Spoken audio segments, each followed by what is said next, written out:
اس کا کوئی تعلق میرے دین سے نہیں، لیکن تاریخ لکھنے میں اس نے یہ بات لکھی کہ میں نے ایسا جرنیل دیکھا ہی نہیں جیسا صلاح الدین تھا، اس لیے کہ اس کے جذبے جیسا میں نے ایک بھی جرنیل دیکھا نہیں۔ ایک بار کا واقعہ لکھا ہے کہ 12,000 کی فوج تھی صلاح الدین کے ساتھ، 12,000 کی فوج تھی صلاح الدین ایوبی کے ساتھ، اور جس وقت وہ میدان میں اترا مقابل میں صلیبیوں کی تعداد 4 لاکھ کی تھی، 4 لاکھ کی تھی۔ 4 لاکھ کی تعداد دیکھ کر نہ وہ گھبرایا نہ بھاگا، پلٹ کر اپنی فوج سے پوچھا کیا مشورہ ہے تمہارا، مقابل میں اترے یا نہیں اترے؟ صلاح الدین کے لشکری اور اس کے نوجوان سپاہی عام لوگ نہیں تھے، جذبہ جوان تھا۔ عرض کیا ہے صلاح الدین ہمارے سپہ سالار، رسول اللہ کے صحابہ تعداد دیکھ کر اترتے تھے تو ہم بھی تعداد دیکھ کے اتریں گے، اگر نبی کے صحابہ تعداد نہیں دیکھتے تھے تو ہم بھی اس تعداد کا کوئی پرواہ نہیں کریں گے۔ صلاح الدین ان کی باتوں کو لے کر اتر تو پڑا۔ تاریخ لکھنے والا انگریز آدمی ہے، کہتا ہے مقابلہ کر لینا اور بات ہوتی ہے، لیکن 4 لاکھ کو تتر بتر کر کے رکھ دینا تاریخ کی الگ بات ہوتی ہے۔ صلاح الدین کے اس کارنامے کے بعد وہ انگریز تاریخ دان کہتا ہے ہمارے علاقوں میں حال یہ ہو گیا تھا، ہمارے ہاں کی مائیں اپنے بچوں کو تھپکیاں دے کر سلاتی تھی اور یہ کہتی تھی کہ بیٹا سو جا نہیں تو صلاح الدین آ جائے۔ سبحان اللہ، سبحان اللہ۔ یہ میں اس لیے باتیں عرض کر رہا ہوں کہ صلاح الدین ایوبی کی طاقت وہ ان کی اپنی باڈی کی طاقت نہیں تھی، وہ نہ ہی کسی جگہ سے ورزش کر کے حاصل کی ہوئی طاقت تھی۔ صلاح الدین کی طاقت عشق مصطفیٰ کی وجہ سے تھی، وہ محبت رسول کا پیکر تھا۔ ہم نے تاریخ میں ان جوانوں کو دیکھا ہے جنہوں نے تاریخ الٹ کر کے رکھ دیا ہے، جنہوں نے زمین میں ایک الگ پرچم لہرا کر رکھ دیا ہے۔ آپ کو پتا ہے اسی ہندوستان کی سرزمین پر سب سے پہلا 10,000 کا لشکر لے کر آنے والا ایک جوان عرب سے سب سے پہلے آنے والا محمد بن قاسم صرف 19 سال کی عمر میں آیا تھا، 19 سال کی عمر میں آیا تھا۔ کس لیے آیا تھا؟ مال لوٹنے نہیں آیا تھا، یہاں جگہ قبضہ کرنے نہیں آیا تھا۔ جیسے آج تاریخ توڑ مروڑ کر کے بتائی جا رہی ہے، جتنے بادشاہ آئے سب اکرمن کیے، سارے لوگ یہاں لوٹ پاٹ کرنے آئے تھے، یہ تاریخ توڑ مروڑ کر بیان کی جاتی ہے۔ میرے عزیزوں اس پر پھر کبھی گفتگو کریں، لیکن محمد بن قاسم کیوں آیا تھا؟ الہ آباد کے ایک پنڈت ہے، انہوں نے خود لکھا ہے، میں اپنی بات نہیں پنڈت جی کی بات کہہ رہا ہوں۔ اس وقت حالات ایسے ہو گئے تھے کہ چند عورتیں، مسلمان عورتیں جو سری لنکا کی سرزمین سے حج کے لیے جا رہی تھی، اس وقت راجہ دابر سنگھ اس کے کچھ گنڈوں نے ان عورتوں کو پکڑ لیا، ان کی عزت لوٹی، ان کا مال لوٹا، ان کو قیدی بنایا۔ ان عورتوں نے اس وقت پکار کر کہا تھا کہ کوئی ہے جو ہماری عزت بچائے گا؟ کوئی تجارت کرنے والا باہر سے آیا ہوا تاجر بات سن کر کے عرب گیا، عرب میں جا کر گورنر جو تھا اس کے سامنے واقعہ بیان کر رہا تھا۔ 19 سال کا جوان محمد بن قاسم وہاں سے گزر رہا تھا، اس نے اتنا واقعہ سنا کہ ہند کی سرزمین پر کچھ ہماری بہنوں کی عزت لوٹی جا رہی ہے، وہی کھڑے ہو کر اس نے کہا لبیک یا اختی، اے میری بہن میں تیری عزت کی حفاظت کے لیے آ رہا ہوں۔ وہاں سے پکارا اپنے چچا جو گورنر تھا اس وقت، اس سے 10,000 کا لشکر لے کر کے سب سے پہلے ہاں آنے والا محمد بن قاسم کس لیے آیا تھا؟ مال لوٹنے کے لیے نہیں، عورتوں کی عزت بچانے کے لیے آیا تھا۔ ہندوستان کی سرزمین پر قدم رکھا اور اس کے بعد سامنے مقابل میں فوراً جنگ کے لیے نہیں آیا، کہا کہ جن عورتوں کو قیدی بنایا وہ چھوڑ دو، جو حج کے لیے جا رہی تھی انہیں آزاد کر دو، اور دوسری بات جنہوں نے گنڈا گردی کی ہے انہیں پکڑو اور جیل میں ڈالو۔ راجہ کو گھمنڈ تھا، اس نے انکار کیا تو محمد بن قاسم نے کہا چلو آؤ محمد عربی کے شیروں سے مقابلہ ہو جائے۔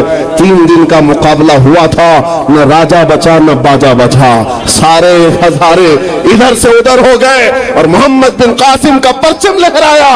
میرے عزیزوں، عورتوں کی عزت کا محافظ 19 سال کا جوان تھا جس نے آتے ہی عورتوں کی عزت بھی بچائی اور میرے دین کا پرچم بھی لہرایا۔ میں آج پوچھتا ہوں ہماری عمریں کتنی ہو گئی؟ کئی جوان 25 سال 30 سال کراس کر چکے، آج بہت ساری عورتوں کی عزتیں جب لوٹی جاتی ہیں تم تو موبائل میں دیکھ دیکھ کر کے شیئر کر دیتے ہو، ویڈیو ادھر سے ادھر پھیلا دیتے ہو اور اس کے بعد سمجھتے ہو ہم بہت بڑا کام کر رہے ہیں۔ ہر کوئی یہی کہتا ہے سب کو شیئر کرو، سب کو شیئر کرو، کائے کے لیے شیئر کرو؟ میرے عزیزو